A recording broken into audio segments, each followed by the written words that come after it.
Tu n'as pas notion. De quoi?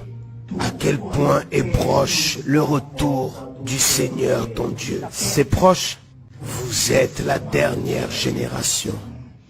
Les enfants qui aujourd'hui sont encore en vie n'arriveront jamais jusqu'à la phase adulte.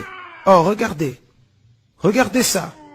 Les enfants d'aujourd'hui, qui existent aujourd'hui, n'auront même pas le temps d'arriver jusqu'à l'âge adulte. Non, n'y arriveront pas. Le ciel est déjà vide.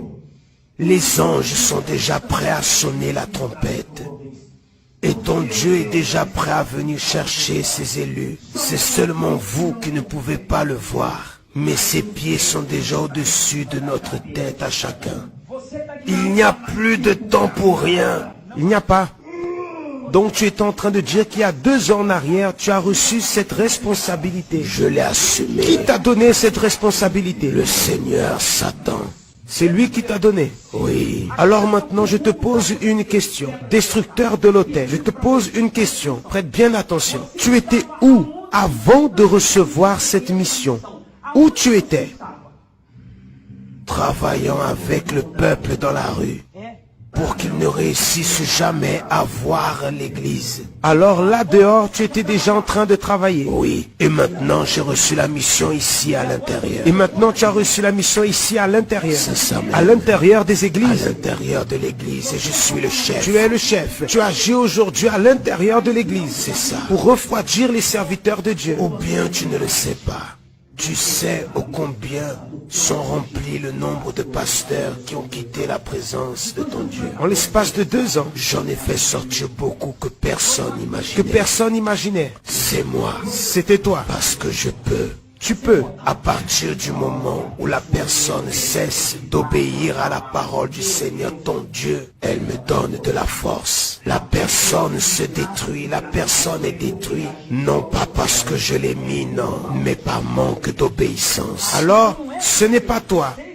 Tu agis seulement lorsqu'il y a la désobéissance. Nous n'avons aucune autorité contre l'être humain. Mais à partir du moment où il désobéit à la parole de ton Dieu, ça devient un péché. Péché devient une vie. Et la vie devient un aliment pour moi. Vous avez vu tout. Ça devient un aliment pour lui.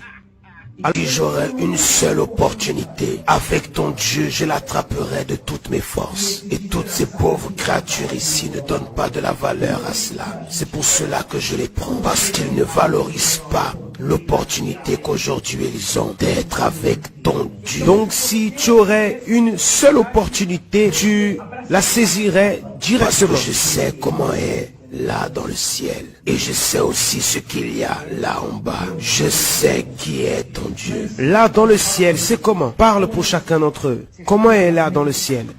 Il n'y a pas de parole pour expliquer. Mais si j'aurais une chance, je nettoierai ce sol avec ma langue, seulement pour avoir une seule dernière opportunité avec ton Dieu, de repentance. Tu n'as plus de chance pour te repentir. Je ne peux pas me repentir de ce que j'ai fait. Et le pasteur ou l'ouvrier, la personne, elle a l'opportunité de se repentir? Seulement pendant qu'elle respire encore. Seulement si elle respire encore. Mais lorsque l'âme se décolle du corps, non. Alors si cette personne qui est ici, maintenant, se répand, mais je ne reste pas sans rien faire. Je persiste jusqu'à la fin. Jusqu'à la fin.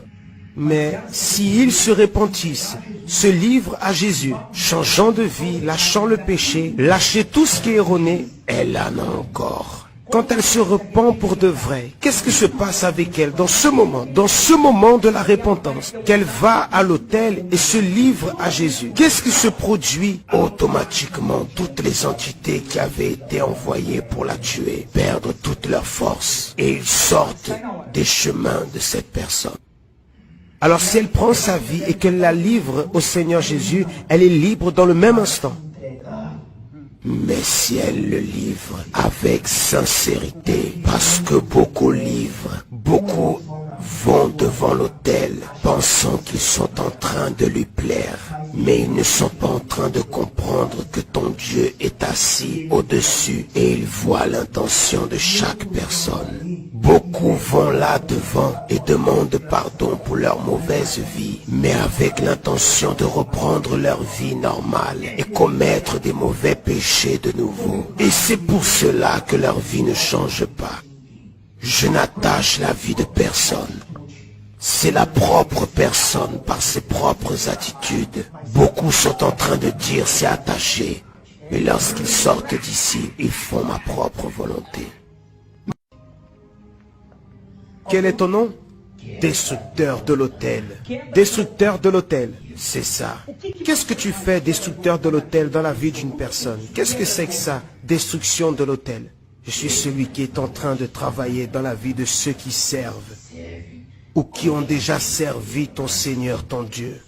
Donc tu es celui qui travaille dans la vie de ceux qui servent et dans la vie de ceux qui ont déjà servi. Comment tu agis? Ouvre ses yeux.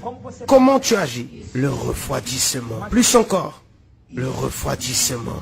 Le refroidissement. Donc ton objectif principal est de refroidir le serviteur de Dieu. Parce qu'à partir du moment où la personne arrive dans la maison de Dieu, le cœur fermé, et ne met pas en pratique ce que vous prêchez à travers l'homme en blanc, pour eux, leur pensée est déjà sous ma domination. Et c'est à ce moment que j'instaure le refroidissement. Alors là, tu vas refroidir le serviteur. Et il reste dans une accommodation jusqu'au point où il n'a plus de force pour prier. Comment commence l'accommodation d'un ouvrier, d'un pasteur, d'un serviteur de Dieu? Comment commence ce refroidissement? Le jour où il pense qu'il est quelque chose. Le jour où il arrête de prier, de méditer. Le jour où il oublie l'endroit où ton Dieu l'a retiré. Et là, je l'ai déjà pris. Et là, tu l'as déjà pris? Bien sûr que oui. Dis-nous de nouveau ton nom. Quel est ton nom? Destructeur de l'autel. Destructeur de l'autel. Alors tu fais en sorte que le serviteur se refroidisse dans la prière, le jeûne, la méditation. J'ai reçu cet ordre il y a peu de temps de notre chef. Il y a combien de temps que tu as reçu cet ordre? Il y a 2 ans.